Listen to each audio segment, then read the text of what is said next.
పిల్లరా, మరి ఈ సమయంలో ఈ వారము వాక్య ధ్యానముగా 2వ దినవృత్తాంతాల గ్రంథము 20వ అధ్యాయము 12వ వాక్యమును చదువుకుందాం.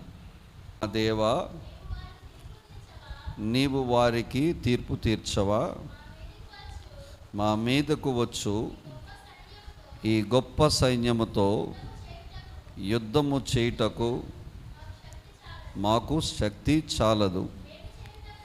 ఏమి చేయుటకును మాకు తోచదు. నీవే మాకు దిక్కని ప్రార్థన చేశాడు. వినండి దేవుని బిడ్డలారా, ఈ ప్రార్థన ఎవరు చేశారు, ఎందుకు కొరకు చేశాడు, ఏమని ప్రార్థన చేశాడు? 3 విషయాలను మనము చాలా జాగ్రత్తగా ఈ ఉదయ కాలంలో క్లుప్తంగా మనం గమనిద్దాం.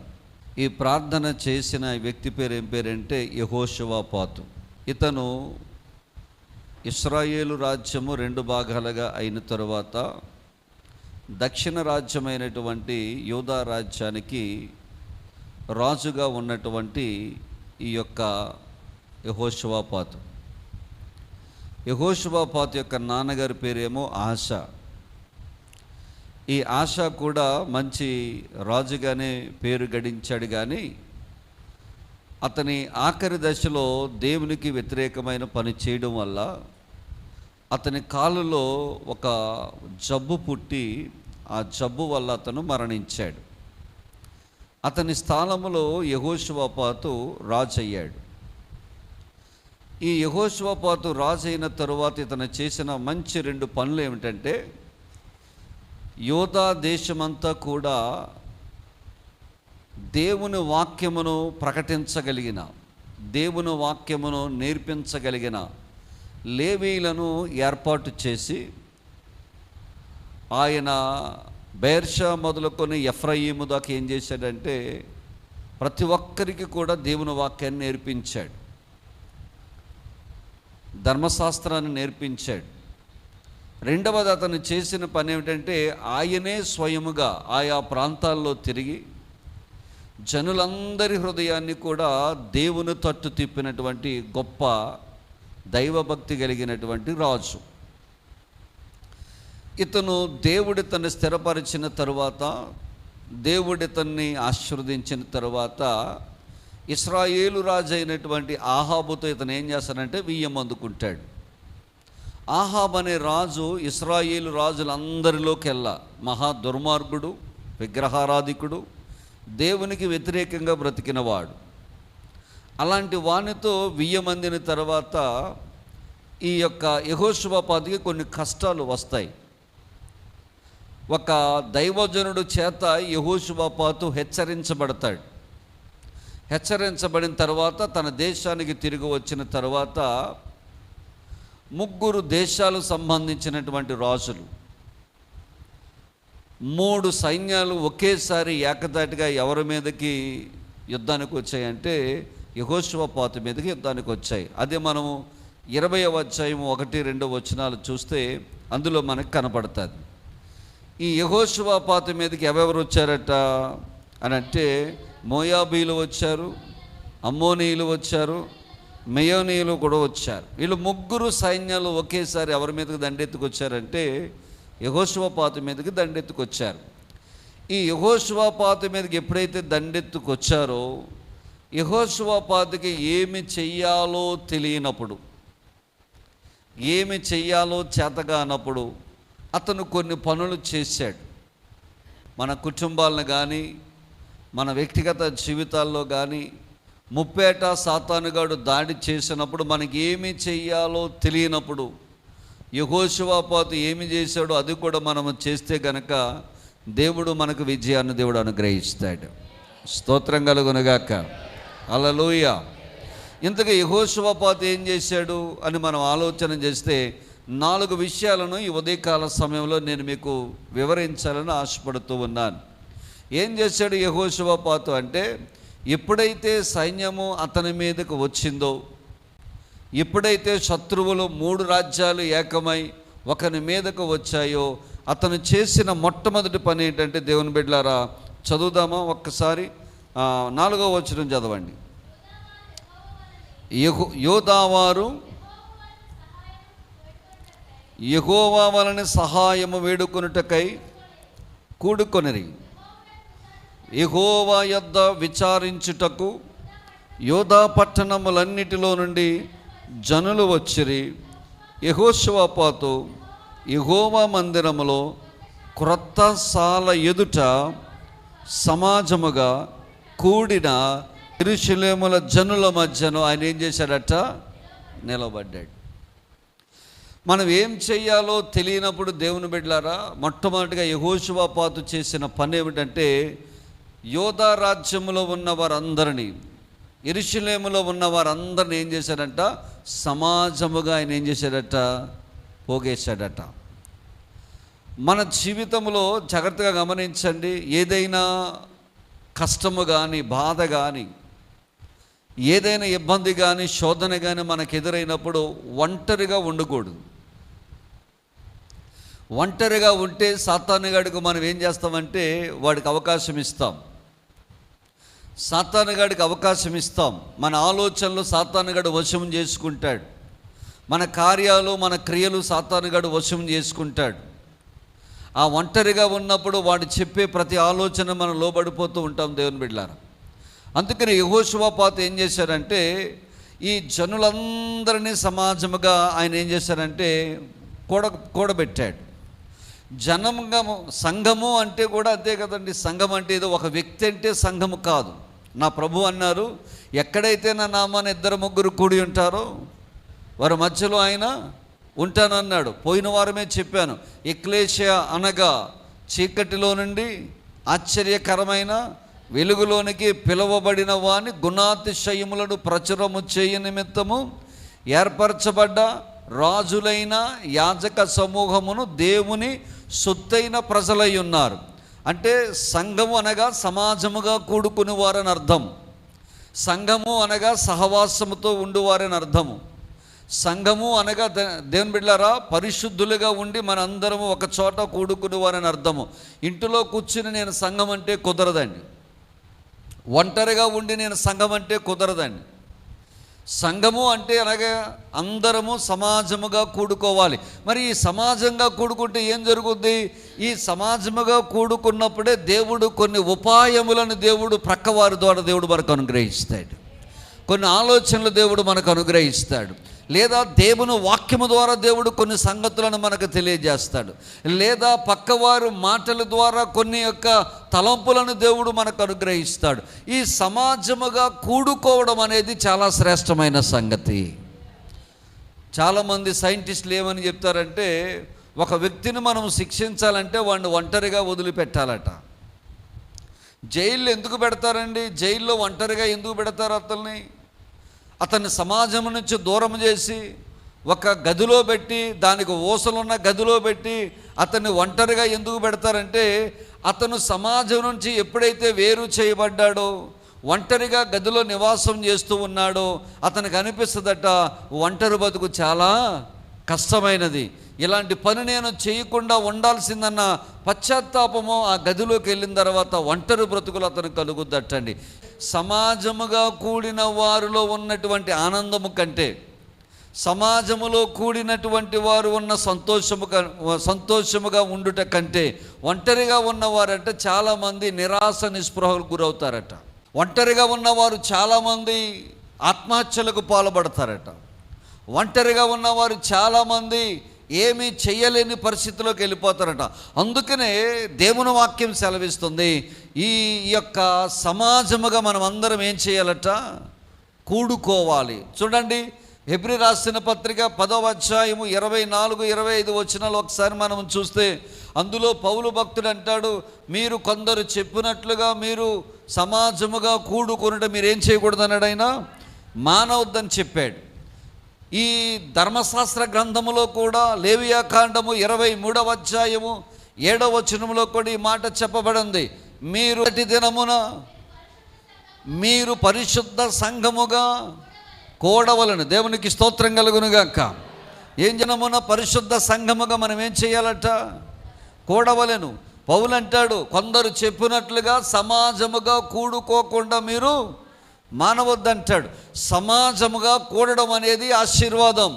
సమాజముగా కూడడం అనేది సహవాసం, సమాజముగా కూడడం అనేది ఒకరు బాగోగులు ఒకరు తెలుసుకోవడం, సమాజముగా కూడడం అనేది ఒకరి కొరకు ఒకరు ప్రార్థన చేయడం, సమాజముగా కూడడం అనేది ఒకరి క్షేమం ఒకరు తెలుసుకోవడం, సమాజముగా కూడడం అనేది ఏక శరీరము కలిగి దేవుణ్ణి స్తుతించడం, దేవుణ్ణి ఆరాధన చేయడం, దేవుణ్ణి గణపరచడం.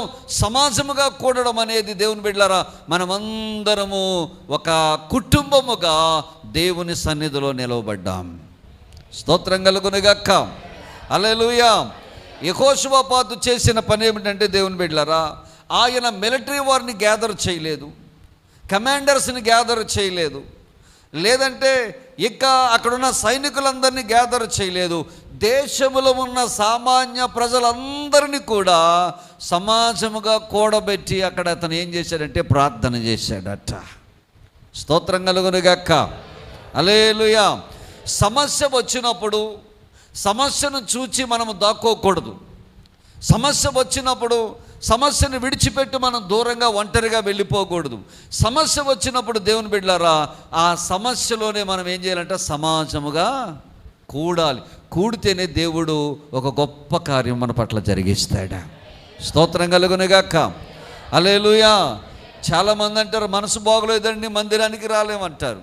చాలామంది అంటారు జ్వరంగా ఉందండి మందిరానికి రాలేమంటారు. చాలామంది అంటారు చుట్టాలు వచ్చారండి దేవుని మందిరానికి రాలేమంటారు. చాలామంది అంటారు నాకు అర్జెంటు పని ఉందండి నేను సమాజముగా కూడడానికి రాలేమంటారు. అసలు నీ సమస్యలో, నీ బాధలో, నీ కష్టములో, నీ ఇక్కట్టులో, నీ ఇబ్బందిలో సమాజముగా కూడడానికి వస్తేనే కదా దేవుని యొక్క పరిష్కారం మనకు దొరికేది దేవుని బిడ్డలారా. అందుకనే పౌలు అంటాడు, కొందరు చెప్పినట్లుగా సమాజముగా కూడుకొనుట మీరు మానదు. దేవుని సన్నిధి మానకూడదు. మనం దేవుని సన్నిధిలో సమాజముగా కూడట మనం అస్సలు మానకూడదు బిడ్డలారా. మొట్టమొదటిగా యెహోషువ చేసిన అద్భుతమైన పని ఏమిటంటే, రాజులు అతని మీద దండెత్తినప్పుడు అతను చేసిన మొట్టమొదటి పని ఆ దేశములో ఉన్న చిన్నలను పెద్దలను అందరిని కూడా ఏం చేశాడంటే సమాజముగా కూడబెట్టాడట. స్తోత్రం కలుగునుగాక. హల్లెలూయా. మరి రెండవదిగా ఏం చేశాడు దేవుని బిడ్డలారంటే, చదవండి ఈ మాట చదవండి. ఆయన చేసిన రెండవది ఏంటంటే ప్రార్థన చేశాడు. దేవునికి స్తోత్రం కలుగునుగాక. 6వ వచనం నుంచి చూస్తే కనుక మన కనపడే విషయం 6 నుంచి 12 వచనాల వరకు కనుక మనం చూస్తే యెహోషువ అక్కడ చేసిన ప్రార్థన మనం చూస్తాం బిడ్డలారా. ఇది ఒక అద్భుతమైన ప్రార్థన. చాలా మనకు ఒక మార్గదర్శి అయిన ప్రార్థన. ఈ ప్రార్థన మనం ఎలాగూ చేయాలో కొంతమందికి తెలియకపోవచ్చు. ప్రార్థనలో ఎలాగూ చేయాలని మనకు ప్రార్థన రాదు కదండి అంటూ ఉంటాం. ఆ ప్రార్థన యెహోషువ చేసిన ప్రార్థన మనకు ఒక మాదిరికరమైన ప్రార్థనగా నిలబడుతుంది దేవుని బిడ్డలారా. యెహోషువ చేసిన ప్రార్థనలో 4 మెట్లు ఉన్నాయి. మొదటి మెట్టు ఏమిటంటే అతను ప్రార్థనకు ఉపక్రమించగానే దేవుని యొక్క శక్తిని పొగడడం ప్రారంభించాడు. ఏం చేయడం ప్రారంభించాడు చెప్పండి? దేవుని యొక్క శక్తిని, దేవుని యొక్క పవర్ ఏమిటో దీన్ని బట్టి, ఆ యొక్క పవర్ను బట్టి దేవుణ్ణి స్తుతించడం, పొగడడం ప్రారంభించాడు. దేవునికి స్తోత్రం కలుగునుగాక. 6వ వచనం చదువుదాం. అందరూ చదవండి. 6వ వచనం చదవండి. మా పితరుల దేవా యెహోవా, నీవు ఆకాశమందు దేవుడవై ఉన్నావు, అన్యజనుల రాజ్యములను ఏలువాడవు నీవే, నీ బాహుబలము గలవాడవు, పరాక్రమము గలవాడవు, నీ నెదిరించుట ఎవరికి బలము చాలు. దేవునికి స్తోత్రం కలుగునుగాక. ప్రార్థనకు ఉపక్రమించగానే యెహోషువపాతు చేసిన మొదటి పని ఏంటంటే దేవుణ్ణి, ఆయన గొప్పతనాన్ని స్తుతించడం ప్రారంభించాడు. మనము కూడా ప్రార్థనలోకి ఉపక్రమించినప్పుడు మొట్టమొదటిగా డైరెక్ట్గా మనకున్నటువంటి కంప్లైంట్లోకి వెళ్ళిపోకూడదు. డైరెక్ట్గా మనం అది చెప్పేయకూడదు. ఏం చెప్పాలో చెప్పంటావా? మొదట ప్రార్థనకు ఉపక్రమించిన తర్వాత మనం చేయాల్సిన పని ఏంటంటే మొదట ఆయన గొప్పను, ఆయన యొక్క శక్తిని మనం పొగడాలి దేవుని బిడ్డలారా. యెహోషువపాతు ఇక్కడ అదే చేస్తున్నాడు, అదే మాట్లాడుతున్నాడు. ఏం మాట్లాడుతున్నాడు అని అంటే, అన్యజనుల రాజ్యములను ఏలువాడవు నీవే, ఆకాశమందు దేవుడివై ఉన్నావు, నీవు తప్ప మరొక దేవుడు లేడు, నీవు బాహుబలము గలవాడవు, పరాక్రమము గలవాడవు, నిన్నెదురించుటకు ఎవనికిని బలము, నువ్వు తప్ప ఎవరున్నారయ్యా దేవుడు, నువ్వు పరాక్రమం గల దేవుడవు కదా, నువ్వు శక్తివంతమైన దేవుడవు కదా, ఆకాశమందు నీవు తప్ప ఎవరున్నారయ్యా, నీ యొక్క అన్యజనులను రాజ్యములను ఏలువాడవు నీవే కదా అని దేవుణ్ణి పొగడడం ప్రారంభించాడు. దేవుణ్ణి పొగడడం ప్రారంభించిన తరువాత దేవుని బిడ్డలారా, రెండవ మెట్టు ఏం చేశాడంటే, దేవుడు ఇశ్రాయేలులకి ఏ మేలైతే చేశాడు, ఏ బహుమానాలైతే ఇచ్చాడో ఆ బహుమానాలను జ్ఞాపకం చేసుకుంటూ ఉన్నాడు. చదవండి ఈ మాట మనము 7-9 వచనాలు. నీ జనులైన ఇశ్రాయేలు ఎదుట నుండి ఈ దేశపు కాపురస్తులను తోలివేసి నీ స్నేహితుడైన అబ్రహాము యొక్క సంతతికి దీన్ని శాశ్వతముగా ఇచ్చిన మా దేవుడవు నీవే.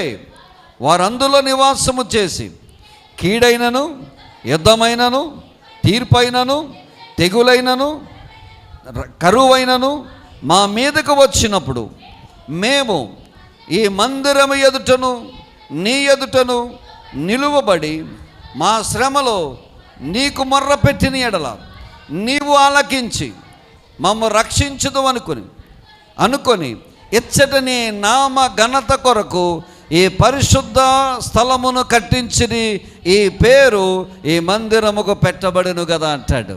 స్తోత్రం కలుగును గాక. హల్లెలూయా. అయ్యా, ఈ భూభాగం ఎవరిచ్చారు? నువ్వే ఇచ్చావు. ఎవరికి ఇచ్చావు? ఇక్కడున్నటువంటి 7 జాతులను వెళ్ళగొట్టావు. ఆ 7 జాతులను వెళ్ళగొట్టి నువ్వెవరికి ఇచ్చావంటే అబ్రహాము సంతానానికి ఇచ్చావు. నువ్వు మరి వాగ్దానం ఇచ్చావు కదా ప్రభువా, నీ జనులకు ఎప్పుడైనా కరువైనా ఏదైనా కష్టమైనా బాధైనా ఏదైనా వచ్చినట్లయితే, ఇదిగో ఏ తీర్పైనా వచ్చినట్లయితే, నీవు కోపగించుకున్నట్లయితే ఈ మందిరములోకి వచ్చి నువ్వు ప్రార్థన చేయమన్నావు కదయ్యా. ఈ మందిరములోకి వచ్చి ప్రార్థన చేస్తే నువ్వు మాకు సహాయము చేస్తానన్నావు కదా. అందుకే కదా నీ పేరు ఈ మందిరానికి పెట్టావు. ఈ దేవుడు యెహోషువపాతుకు తన జనులకు చేసిన మేళ్లను బట్టి దేవుడిని ఏం చేస్తున్నాడు? జ్ఞాపకము చేస్తున్నాడు. చాలా సందర్భాల్లో దేవుడు అద్భుతమైన మేలులు మనకు చేస్తూ ఉంటాడు. ఒంటరిదానిగా చెప్పడం వేరు, నీ చుట్టాల మధ్యలో నిలబడి, నీ బంధువుల మధ్యలో నిలబడి, నీ సమాజం మధ్యలో నిలబడి నువ్వు ఎలుగెత్తి చెప్పాల్సిన వారమై ఉన్నాం మనం. దేవుడు ఎన్నో మేలులు నీ పక్షంగా జరిగించినప్పుడు, దేవుడు ఎన్నో మేలులు నీ యొక్క కుటుంబంలో జరిగించినప్పుడు నీవు చెప్పాల్సిన సమయంలో చెప్పకపోతే మనం కృతజ్ఞతాహీనులైపోతాం బిడ్డలారా. యెహోషువపాతు రాజు అండి. ఆ రాజు అందరి మధ్యలో నిలబడి అంటున్నాడు కదా, అయ్యా నువ్వే కదా ఇచ్చావు ఈ భూభాగం, మీకు ఏదైనా కష్టం వచ్చినా బాధ వచ్చినా ఇబ్బంది వచ్చినా ప్రార్థన చేసుకోండి, మీ ప్రార్థన నేను ఆలకిస్తానని మా మందిరం మాకు ఇచ్చావు కదయ్యా, ఈ మందిరానికి నీ పేరే కదా ఉందయ్యా, ఇది నువ్వు ఇచ్చిందే కదా బాబని యెహోషువపాతు దేవుడు చేసిన మేళ్లను జ్ఞాపకం చేసుకుంటున్నాడు. ఇది రెండవ మెట్టు. దేవునికి స్తోత్రం కలుగును గాక. మొదటిగా ఏం చేశాడు? దేవుని యొక్క శక్తిని పొగిడాడు. రెండవదిగా ఏం చేస్తున్నాడు? దేవుడు ఇశ్రాయేలులకు చేసినటువంటి మేలులను ఏం చేస్తున్నాడు? జ్ఞాపకం చేస్తున్నాడు. మూడవదిగా ప్రార్థనలో మూడవదిగా ఏముందంటే ఇప్పుడు కంప్లైంట్ చేస్తున్నాడు. ఇప్పుడు తనకున్న బాధ అంతా ఎవరికి చెప్తున్నాడంటే దేవుడికి చెప్తున్నాడు. ముందేమో పొగిడాడు, తర్వాత ఏమో ఆయన చేసిన మేలును జ్ఞాపకం చేసుకున్నాడు. మూడవదిగా ప్రభువా అని చెప్పి వాళ్ళకున్న సమస్య ఏమిటో, వాళ్ళకున్న బాధ ఏమిటో దేవుని దగ్గర మాట్లాడుతున్నాడు. చదవండి 10-11 వచనాలు చదవండి. ఇశ్రాయేలీలు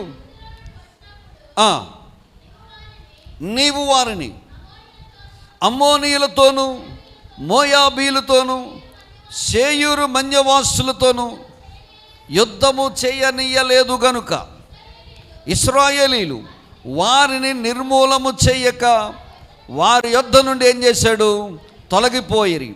మేము స్వతంత్రించుకొనవలనని నీవు మాకిచ్చిన నీ స్వాస్యములో నుండి మమ్మును తోలివేయుటకై వారు బయలుదేరి వచ్చి మా కెట్టి ప్రత్యుపకారము చేయుచున్నారో దృష్టించుము అని యెహోషువ కంప్లైంట్ చేస్తున్నాడు.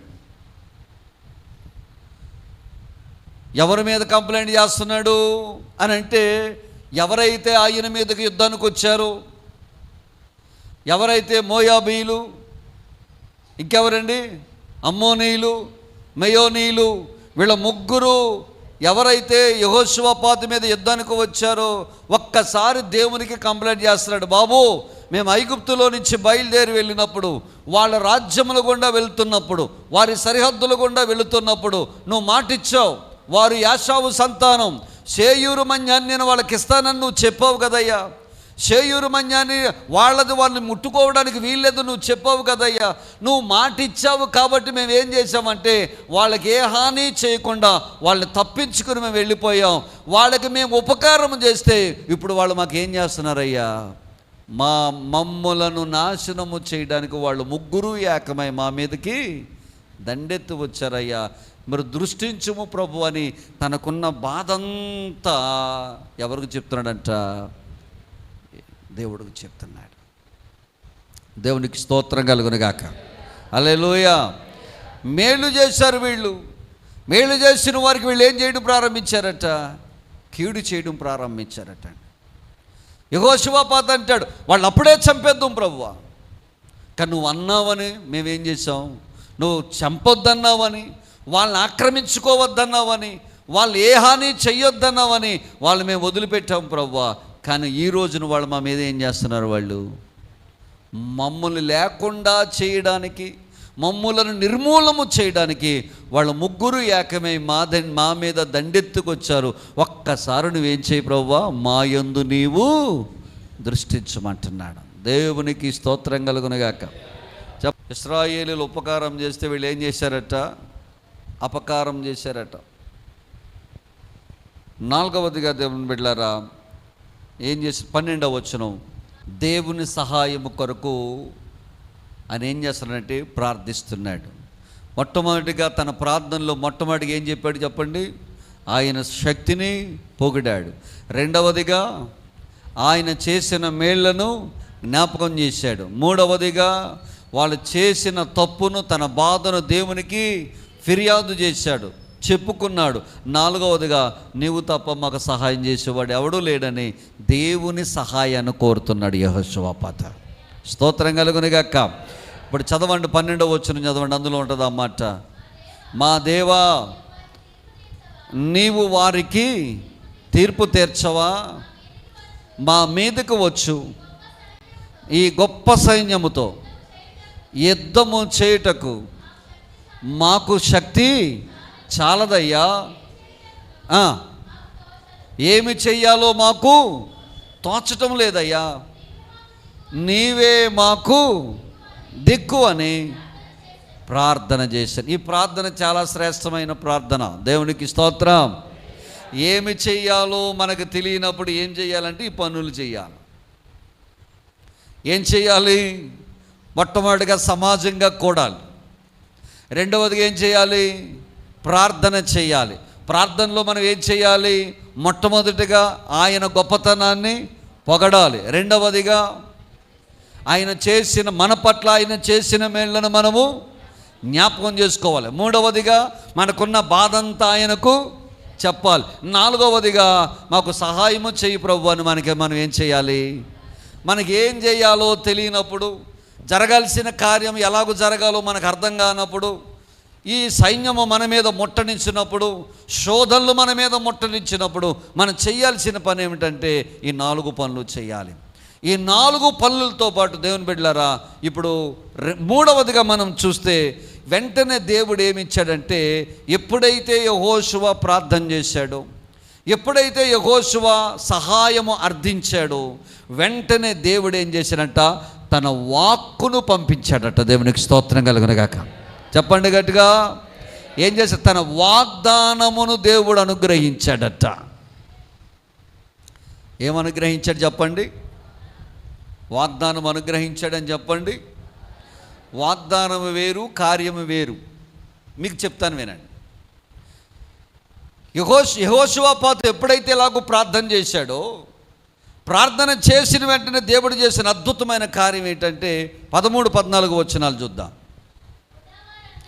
యోధా వారందరూ తమ శిశువులతోనూ భార్యలతోనూ పిల్లలతోనూ యెహోవా సన్నిధిని ఏం చేశారట? వాళ్ళు నిలబడ్డారు. మనకున్న దౌర్భాగ్యం ఏంటంటే, ఈ ప్రపంచంలోనే మనకున్న ఈ దౌర్భాగ్యం ఏంటంటే, భర్త వస్తే భార్య రాడు, భార్య వస్తే పిల్లలు రారు, పిల్లలు వస్తే భర్త, వీళ్ళు ఎవ్వరు రారు. కానీ వీళ్ళు అలా కాదు. ప్రార్థనా కూటం ఉందంటే కనుక అది ఉదయకాల ప్రార్థనమైనా, మధ్యాహ్న ప్రార్థనమైనా, సాయంత్రం 3 గంటల నుంచి 6 గంటల 9 గంటల నుంచి అయినా, ఉదయం 9 గంటల నుంచి సాయంత్రం 3 గంటల వరకు అయినా, వాళ్ళు చేసే పని ఏంటంటే, పశువులకు నీళ్ళు పెట్టరు, అన్నం పెట్టరు, ఏం పెట్టరు, అన్నీ పక్కన పడేస్తారు.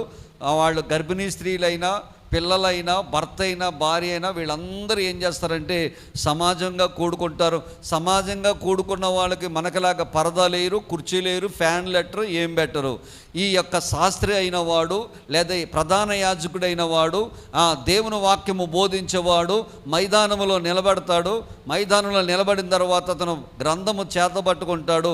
మిగిలిన వారందరూ కూడా ఏం చేస్తారంటే నిలువు కాళ్ళ మీద అలాగే 3-4 గంటలు నిలబడి దేవుని వాక్యాన్ని వింటారు.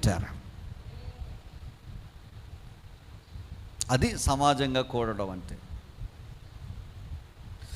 ఇప్పుడు వీళ్ళందరూ చేసిన పని ఏమిటంటే, దేవుని బిడ్డలారా, చిన్నపిల్లలు మొదలుకొని పెద్దవారు వరకు అందరూ ఆ సమాజం దగ్గరికి వచ్చారు. 14వ వచనం చదవండి. అప్పుడు ఈ మాట ఆలకించండి, ఇది మీరు చదవండి. బోల్డని వంశావళులు అక్కడ ఉంటాయి. ఆ వంశావళులు మనకు అర్థం కావాలంటే ఒకసారి నేను చెప్తాను, జాగ్రత్తగా ఆలకించండి, మీకు అర్థమయ్యే రీతిలో చెప్తాను. ఇతను ఏ గోత్రానికి సంబంధించిన వాడంటే లేవి గోత్రానికి సంబంధించిన వాడు. ఏ గోత్రానికి సంబంధించిన వాడు చెప్పండి నాతో? ఏ గోత్రానికి? లేవి గోత్రం. ఏ వంశానికి సంబంధించిన అంటే ఆసాపు వంశానికి సంబంధించిన వాడు. లేవి గోత్రానికి సంబంధించిన వాడు, లేవి గోత్రంలో పుట్టిన ఆసాపు వంశానికి సంబంధించిన వాడు. మతన్యా అనే ఒకడు ఉన్నాడు. మతన్యా కొడుకు పేరు యెహీయేలు. యెహీయేలు కుమారుడి పేరు బెనాయా. బెనాయా కుమారుడి పేరు జకర్యా. జకర్యా కుమారుడి పేరు యహాజీయేలు. ఈ యహాజీయేలు మీదకు దేవుని ఆత్మ దిగొచ్చిందంట. స్తోత్రం కలుగునుగాక. వీళ్ళ పేర్లంతా ఎందుకు చెప్పాడంటే ఇశ్రాయేలు యొక్క పితరుల తరములను జ్ఞాపకం చేయడానికి పెట్టాడు. ఎవరి గోత్రములో నుంచి వచ్చాడో చెప్పడానికి ఆ పేర్లు రాయించబడ్డాడు. ఎవరి వంశములో వచ్చి వచ్చాడో చెప్పబడ్డానికి ఆ పేర్లు రాయించబడ్డాడు. బిడ్డలారా గమనించండి. అందుకనే మన పితరుల యొక్క తరమును బట్టి మనకి ఆశీర్వాదాలు వస్తాయి. మన పూర్వీకుల నుంచి దేవుని యొక్క ఆశీర్వాదం మన మీదకు వస్తూ ఉంటుంది అని బిడ్డలారా. అందుకనే ఇప్పుడు నువ్వు చేసే ఒక తల్లిగా నువ్వు చేసే ప్రార్థన రాబోయే నీ యొక్క సంతానానికి, నీ తరానికి దేవుడు ఆశీర్వాదకరంగా మారుస్తాడు. ఇప్పుడు నువ్వు చేస్తున్నటువంటి ఈ భక్తి ఉందే, ఇప్పుడు నువ్వు చేస్తున్నటువంటి ఈ ప్రార్థన ఉందే, ఇప్పుడు నువ్వు చేస్తున్నటువంటి పరిచర్య ఉందే, ఇప్పుడు నువ్వు చేస్తున్నటువంటి ఆరాధన ఉందే, నీ రాబోయే తరానికి దేవుడు ఆశీర్వాదకరంగా మార్చాలి అంటే కనుక నీ నుంచి, నీ జీవితం నుంచి దేవుడు ఒక గొప్ప మార్పును తీసుకురావాలి. నీ భక్తి జీవితంలో మార్పు రావాలి, నీ కుటుంబ జీవితంలో మార్పు రావాలి, నీ వ్యక్తిగత జీవితంలో మార్పు రావాలి. ఎప్పుడైతే నువ్వు మార్పు చెంది దేవుని వైపు తిరుగుతావో నీ నుండి దేవుడు వంశమును దీవించడం ప్రారంభిస్తాడు. అందుకే ఈ పేర్లన్నీ రాయించబడ్డాడు. ఎక్కడో లేవి గోత్రానికి పుట్టినవాడు, ఆసాపు వంశములో పుట్టినవాడు, ఆ వంశములో పుట్టిన మతన్యా అట, ఆ మతన్యాకు పుట్టినవాడు యెహీయేలు అట, ఆ యెహీయేలుకు పుట్టినవాడు బెనాయా అట, ఆ బెనాయాకు పుట్టినవాడు జకర్యా అట, ఆ జకర్యాకు పుట్టినవాడు ఎవరట? యహాజీయేలు అట. వీళ్ళందరి పేర్లు ఎందుకు రాయబడ్డాయంటే ఆ వెనకాల ఉన్న వాళ్ళు ప్రార్థనా పరులై ఉన్నారు. ఆ వెనకాల ఉన్న వాళ్ళు దేవుని యందు భయభక్తులు కలిగిన వారై ఉన్నారు. ఆ వెనకాల ఉన్న వాళ్ళు ధర్మశాస్త్రానికి కట్టుబడిన వారై ఉన్నారు. అతని మీద కట్ట దేవుని ఆత్మ దిగి వచ్చిందట. బిడ్డలారా స్తోత్రం కలుగునుగాక. హల్లెలూయా. ఆ దేవుని యొక్క వాగ్దానము వాక్కు దిగి వచ్చి యెహోషువపాతుకి ఏమిస్తాడంటే వాగ్దానం ఇస్తూ ఉన్నాడు. వాగ్దానము వేరు, వాగ్దానము నెరవేర్పుగా అయ్యే కార్యం వేరు. దేవునికి స్తోత్రం. మీకు ఉదాహరణ చెప్తున్నాను. నేను మీకు 1000 రూపాయలు, నేను మీకు 1,00,000 రూపాయలు చెక్ ఇచ్చాను. చెక్ ఇచ్చిన వాడు పాస్టర్ గారు కాబట్టి, ఏమండి పాస్టర్ గారు మోసం చేయడు కాబట్టి ఖచ్చితంగా ఈ 1,00,000 రూపాయలు నాకు దొరుకుతాయన్న నమ్మకం నీకు ఉంటుందా? ఉండదా? మాట్లాడరేంటి? దొరుకుతాయా అన్న నమ్మకం ఉంటుందా ఉండదా? చెక్ ఇచ్చినట్టు నేను థ్యాంక్స్ చెప్తావా, డబ్బులు మార్చుకున్నాక థ్యాంక్స్ చెప్తావా? చెప్పాలి. చెక్ నీ చేతిలో పెట్టినట్టు నువ్వేమంటావు? అంటే నీ ఒళ్ళోకి డబ్బులు రాలేదు కానీ నీ చేతులకు ఏమొచ్చినాయి? చెక్ వచ్చినట్టు ఏమొచ్చింది? చెప్పాలి. డబ్బులు వచ్చేసాయి. డబ్బులు వచ్చేసినాయి అంటే నీకు ధీమా, నాకేమొచ్చేసినాయి? నువ్వు వెళ్ళి ఏం చేయాలి? మార్చుకోవాలి. మార్చుకుంటే నీకు ధనం వస్తుంది. అప్పుడు థ్యాంక్స్ చెప్పవు. ఎప్పుడు థ్యాంక్స్ చెప్తావు?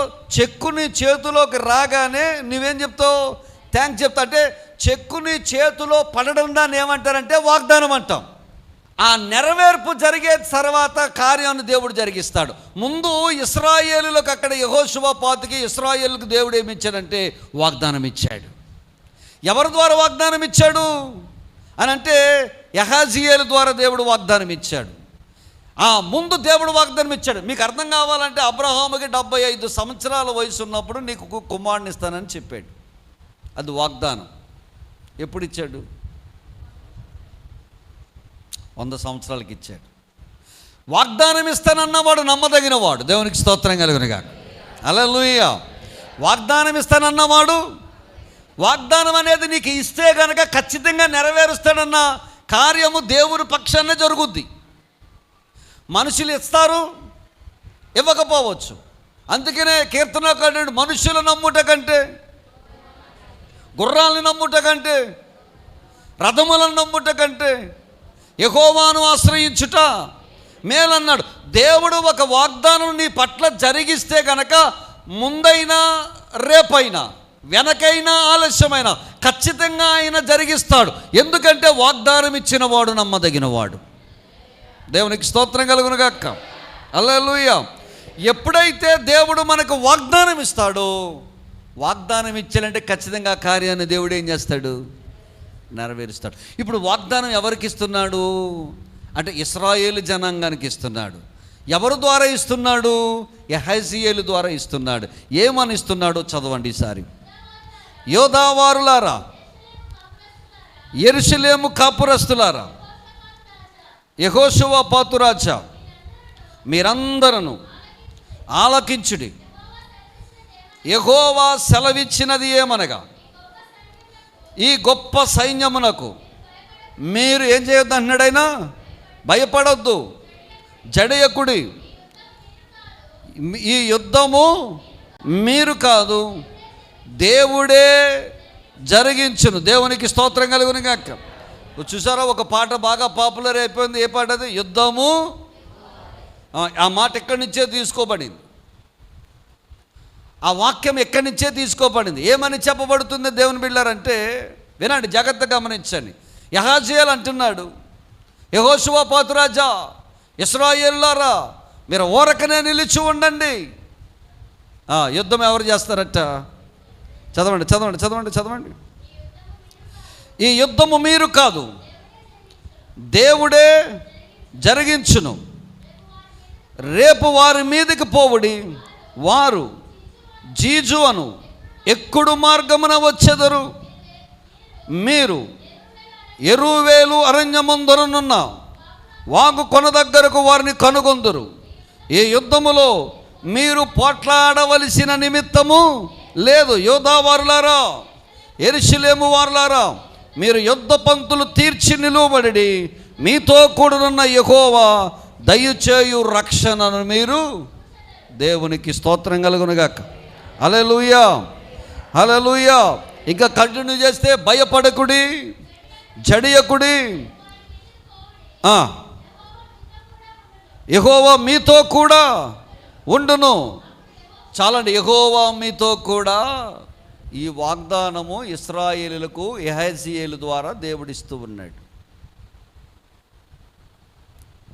బిడ్డలా, నేను ఒక మాట చెప్తున్నాను. నీకు 10 సంవత్సరాల క్రితం ఇచ్చాడో, 20 సంవత్సరాల క్రితం ఇచ్చాడో, 5 సంవత్సరాల క్రితం ఇచ్చాడో, మరి ఎన్ని సంవత్సరాల క్రితం దేవుడు నీకు వాగ్దానం ఇచ్చాడో నాకు తెలియదు. కానీ దేవుడు నీకు ఇచ్చిన వాగ్దానము యందు నువ్వు నమ్మకం ఉంచగలిగితే, అది ఏదైనా కానివ్వండి, గర్భఫలం కానివ్వండి, ఉద్యోగం కానివ్వండి, వివాహం కానివ్వండి, మరి నీ జీవితంలో ఏదైతే నీకు ఇస్తానని వాగ్దానం చేశాడో, నువ్వు ప్రార్థన చేసినప్పుడు, నువ్వు కన్నీరు కార్చినప్పుడు, నువ్వు ఒంటరిగా ఉన్నప్పుడు, ఏడ్చినప్పుడు, చేతులెత్తినప్పుడు, అది నీకు దేవుడు ఏ అయితే వాగ్దానం ఇచ్చాడో, నీ బిడ్డల విషయంలో కానీ, నీ విషయంలో కానీ, నీ కుటుంబ విషయంలో కానీ, మరి ఏ విషయంలో దేవుడు నీకు వాగ్దానం ఇచ్చినా కానీ, నేను అనుకుంటున్నాను వాగ్దానమును నీవు నమ్మగలిగితే కనుక వాగ్దానపు నెరవేర్పు త్వరలోనే దేవుడు జరిగిస్తాడు.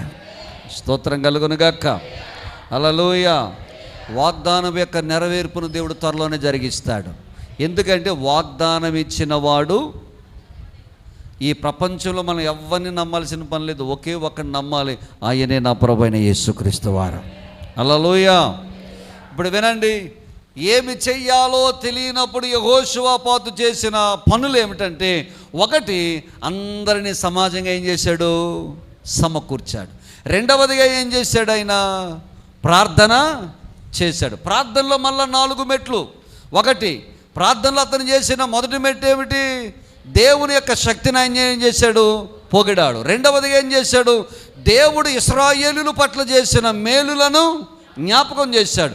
మూడవదిగా ఏం చేశాడు? దేవుని బిడ్డలారా, తనకున్న బాధ అంతా, కంప్లైంట్ అంతా దేవునికి చెప్పుకున్నాడు. నాలుగవదిగా చెప్పిన తర్వాత దేవుని యొక్క సహాయాన్ని అర్థించాడు.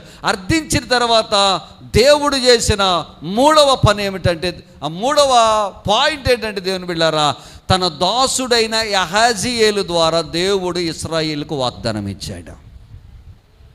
స్తోత్రం కలుగునుగాక. ఏమిచ్చాడు చెప్పండి? వాగ్దానం ఇచ్చాడు. వాగ్దానం ఇచ్చిన వెంటనే యెహోషువపాతు చేసిన పని ఏంటో చెప్పమంటారా? దేవునికి అట ఏం చేశాడట? సాష్టాంగ నమస్కారం చేశాడు.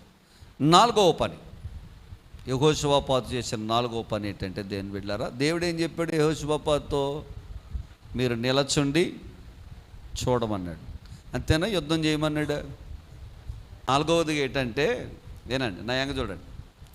నాలుగవది ఏంటంటే, నిలువబడుట మన పని, కార్యము చేయట దేవుని పని. స్తోత్రం కలుగునుగాక. చెప్పండి, చెప్పండి, ఈ మాట చెప్పండి. నిలువబడుట మన పని, కార్యము చేయుట. ఇప్పుడు దేవుడు ఏం చేశాడు? దేవుడు ఏమన్నాడు? మీరు యుద్ధము చెయ్యొద్దు, కానీ మీరు ఏం చేయాలి? సైన్యము ఎదుటకెళ్ళి ఏం చేయమన్నాడు? కత్తు పట్టుకుని నిలబడమన్నాడు. ఇది అద్భుతమైన విషయం. ఏం చేయమన్నాడు? కత్తు పట్టుకుని వెళ్ళి నిలబడండి అన్నాడు. ఇప్పుడు నిలబడాలి మనం. దేవునికి స్తోత్రం కలుగునుగాక. నీ జీవితంలో మనం ఏం చేయాలి? కత్తి చేత పట్టుకుని మనం ఏం చేయాలి? నిలబడమన్నాడు. అంతే, తిప్పమని చెప్పలా, యుద్ధము చేయమని చెప్పలా. నువ్వు కత్తి పట్టుకుని నిలబడు, నీ పక్షంగా నేనేం చేస్తానన్నాడు? ఆయన యుద్ధం చేస్తానన్నాడు. ఇప్పుడు మనం నిలబడ్డానికే బాధ వచ్చేస్తుంది. సన్నిధిలో నిలబడ్డానికి బాధ వస్తుంది, దేవునిలో నిలబడ్డానికి బాధ వస్తుంది, ప్రభువులో నిలబడ్డానికి బాధ వచ్చేస్తుంది. నువ్వు నిలబడమ్మా, నువ్వు నిలబడు నాయనా, నీ కోసం నేను అద్భుతం చేస్తాను అంటున్నాడు దేవుడు. నేను నిలబడలేను నాయన అని చెప్పి మనము కృషించి కుదేలైపోయి మనం ఏం చేస్తున్నాడు? పడిపోతున్నాం. నా ప్రభు అంటున్నాడు, నువ్వెవ్వరితో యుద్ధం చేయవసరంలా, కేవలము నువ్వు కత్తి పట్టుకుని నిలబడితే చాలు, నేనేం చేస్తానంటున్నాడు ఆయన. దేవునికి స్తోత్రం కలుగునుగాక. హల్లెలూయా. ఎదురుగానేమో 3 సైన్యాలు వచ్చేసినాయి మీదకి. ఒకరు కాదు, ఇద్దరు కాదు. ఎన్ని సైన్యాలు? 3 సైన్యాలు వచ్చాయి. 3 సైన్యాలు వచ్చిన తర్వాత యెహోషువపాతు ప్రార్థన చేసిన తర్వాత, దేవుడు వాగ్దానం ఇచ్చిన తర్వాత యెహోషువపాతు వారి సైన్యం ఇప్పుడు వాళ్ళు ఏం చేయాలంటే, దేవుడు వాగ్దానం ఇచ్చాడు కాబట్టి, వాగ్దానం ఇచ్చిన వారు ఎవరో యెహోషువపాతుకు తెలుసు కాబట్టి, ఖచ్చితంగా ఇప్పుడు యెహోషువపాతు ఏం చేస్తారంటే ధైర్యంగా కత్తి పట్టుకుని నిలబడతాడా. మీకు ఒక మాట చెప్తాను, ఇక్కడ వినండి.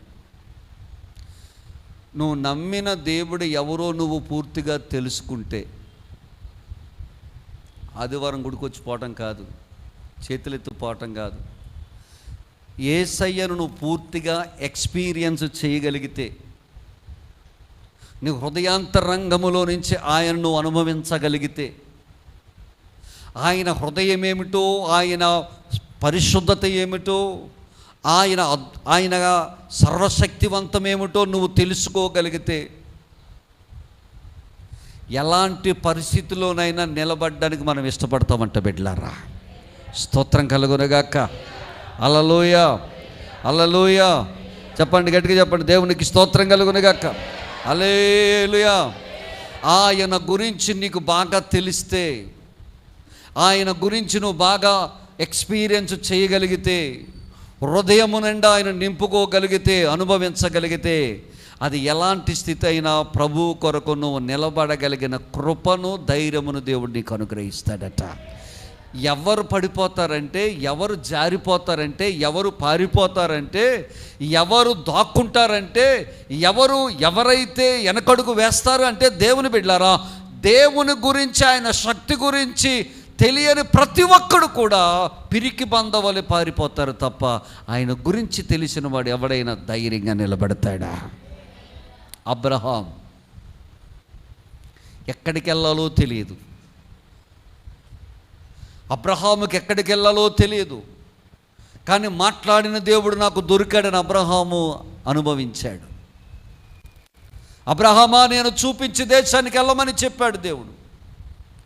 చూపించి దేశానికి వెళ్ళమన్నాడు, కానీ ఎక్కడికి వెళ్ళమన్నాడు అబ్రహాముకి చెప్పలేదు. కానీ అబ్రహాము ఏ ధైర్యంతో ముందుకెళ్ళాడో చెప్పమంటారా? ఇంత కాలానికి నాకు మాట్లాడే దేవుడు దొరికాడు. ఒకవేళ ఎక్కడికి వెళ్ళాలో నాకు తెలియకపోయినా, పలానా సెంటర్లోకి వెళ్ళిన తర్వాత, అబ్రహామా ఈ సెంటర్ నుంచి నువ్వు లెఫ్ట్కి తీసుకుని వెళ్ళని మాట్లాడగలిగిన దేవుడు నాకున్నాడు. ఒకవేళ ఒక జంక్షన్లోకి వెళ్తే ఆ జంక్షన్ నుంచి స్ట్రైట్గా వెళ్ళు అబ్రహాం అని చెప్పగలిగిన దేవుడు నాకున్నాడు. ఈ ఊరు కాదు, ఈ ఊరు దాటి వేరొక ఊరికి వెళ్ళు అని చెప్పగలిగిన దేవుడు ఉన్నాడు. ఆయన ఎక్కడ చెబితే, ఎక్కడికి వెళ్ళమంటే అక్కడికి వెళ్ళిపోవడానికి నేను సిద్ధంగా ఉన్నానని నిలబడ్డాడు అబ్రహాము. అందుకే జనములకు, విశ్వాసులకు తండ్రి అయిపోయాడు. దేవునికి స్తోత్రం కలుగునుగాక. హల్లెలూయా. కానా వివాహములో మనం చూస్తే దేవుని బిడ్డలారా, యోహాను సువార్త 2వ అధ్యాయం కానా వివాహములో చూస్తే కనుక, పనివాళ్లతో వాళ్ళ అమ్మగారు చెప్పిన మాట, యేసుక్రీస్తు వాళ్ళ అమ్మగారు చెప్పిన మాట, అయ్యా ఆయన ఏది చెబితే అది చేయమని. 6 రాతి బాణలు ఉన్నాయి, ద్రాక్షరసం అయిపోయింది. ఆ పనివారు వచ్చి రాతి బాణాల్లో ఆ నీళ్లు పోస్తూ ఉన్నారు. నీళ్లు పోస్తూ ఒకవేళ అనుకోవచ్చు, ఏంటి యేసు ప్రభుకి ఏమైనా మతిపోయిందా, నీళ్లతో నింపమంటున్నాడేంటి? ద్రాక్షరసం లేదని పెండ్లి వారందరూ కూడా కంగారు పడుతున్నారు, చాలా అల్లరి లేగుతుంది, నీళ్లు నింపమంటున్నాడేంటని అనుకున్నారు. కానీ వాళ్ళ చెప్పిన మాటకు లోబడి నీళ్లు పోశారు. నీళ్లు పోయడం వరకే వాళ్ళ వంతు, ద్రాక్షారసము చేయడం నా యేసయ్య వంత. స్తోత్రం కలుగునుగాక. చెప్పండి, చెప్పండి. నీళ్లు పొయ్యడమే వాళ్ళ వంతు, కానీ ద్రాక్షారసము చెయ్యడం నా యేసయ్య వంతు. ఇంకొక అద్భుతమైన మాట నోవాహుతో దేవుడు చెప్పాడు, వాడను కట్టమని. వర్షం ఎలాగుంటుందో నోవాహుకు కూడా తెలియదు. అప్పుడున్న జనాలకు వర్షం ఎలాగుంటుందో తెలియదు. వర్షం ఎలాగుంటుందో తెలియదు కాబట్టే మరి అప్పుడు పంటలు ఎలాగూ పండాయి, అప్పుడు ఎలాగూ ఈ చెట్లు మొలిచాయి అంటే, ఆదికాండం 2వ అధ్యాయము 5-6 వచనాల్లో చెప్పబడిన మాట ఏంటంటే, భూమి నుంచి ఆవిరి పైకి లేచట, ఆ చెట్లను, ఆ యొక్క స్థలాలను ఏం చేసేదట, నేల అంతటిని ఏం చేసేదట, తడిపేది. పైనుంచి వర్షం రావడం వాళ్ళకి తెలియదు, కింద నుంచి ఆవిరి పైకి లేచి నేలంతా తడపడం తెలిసి తప్ప వాళ్ళకి ఈ వర్షం ఎలాగుంటుందో తెలీదు. అయినా నోవాహు వర్షం ఎలాగుంటుందో తెలియనప్పటికీ నోవాహు వాడ కట్టడం నోవాహు వంతు, వర్షం కురిపించడం నా దేవుని వంతు. స్తోత్రం కలుగునుగాక. హల్లెలూయా. చెప్పండి, దేవునికి స్తోత్రం కలుగునుగాక. హల్లెలూయా. వెళ్ళడము, విశ్వాసము ద్వారా వెళ్ళడం అబ్రహాము వంతు, దారి చూపించడం దేవుని వంతు. దేవుని బిడ్డలారా, రాతి బాణాల్లో నీళ్లు నింపడం పనివారు వంతు, ద్రాక్షారసముగా మార్చడం నా యేసయ్య వంతు. దేవుని బిడ్డలారా, వాడ కట్టడం నోవాహు వంతు. దేవుని బిడ్డలారా, వాన కురిపించడం నా దేవుని వంతు. దేవుని బిడ్డలారా, నీ కష్టములో ప్రభువు కొరకు నిలబడడం నీ వంతు, నీ పక్షంగా అద్భుతము చేయడం నా దేవుని వంతు. దేవుని బిడ్డలారా, గర్భఫలము లేనప్పుడు నిలబడడం నీ వంతు, గర్భఫలాన్ని తెరవడం నా దేవుని వంతు. దేవుని బిడ్డలారా, ఉద్యోగం లేనప్పుడు నిలబడడం నీ వంతు, నిలబడితే ఉద్యోగం ఇప్పించే బాధ్యత నా దేవుని వంతు. దేని బిడ్డలారా, అంటే మనము విధేయత చూపితే అద్భుతం ఆయనే చేయగలడు. దేవుని బిడ్డలారా, స్తోత్రం కలుగునుగాక. హల్లెలూయా. విధేయత చూపటం మన వంతు, అద్భుతము చేయడం ఆయన వంతు. ఇశ్రాయేలీయులు నిలబడ్డారు, వాళ్లకు వాళ్ళే కొట్టుకుని చచ్చిపోయారు. తీరా ఇశ్రాయేలీయులు కత్తెట్టుకుని వెళ్ళి వాళ్ళ దగ్గరికి వెళ్ళేసరికి అందరూ శవాలై పడుకుని ఉండిపోయారు. వాళ్ళ దగ్గరున్న సొమ్మును దోచుకోవడానికట్ట 3 రోజులు పట్టిందట. ఎన్ని రోజులండి? 3 రోజులు పట్టిందట బిడ్డలారా. 4వ రోజున అక్కడ ఒక లోయ ఉంది. ఆ లోయ పేరు ఏం పేరంటే బెరాకా. ఆ లోయలోనికి వచ్చారు. ఆ బెరాకా లోయలోనికి వచ్చి దేవుణ్ణి ఏం చేశారంటే స్తుతించారు. ఏమి చెయ్యాలో తెలియనప్పుడు ఏం చెయ్యాలో యెహోషువపాతు మనకు చెప్పాడు. 1, సమాజముగా కూడాలి. 2వదిగా ప్రార్థన. 3వదిగా దేవుని వాగ్దానమందు నమ్మకము ఉంచాలి. ఆయన మాటకు మనం నమ్మిన ఆ మాటకు విధేయత చూపితే చాలు, దేవుడే మన పక్షంగా అద్భుతం చేస్తాడు. అట్టి కృప దేవుడు మనకు అనుగ్రహించునుగాక. లేచి నిలబడదాం, ప్రార్థన చేసుకుందాం.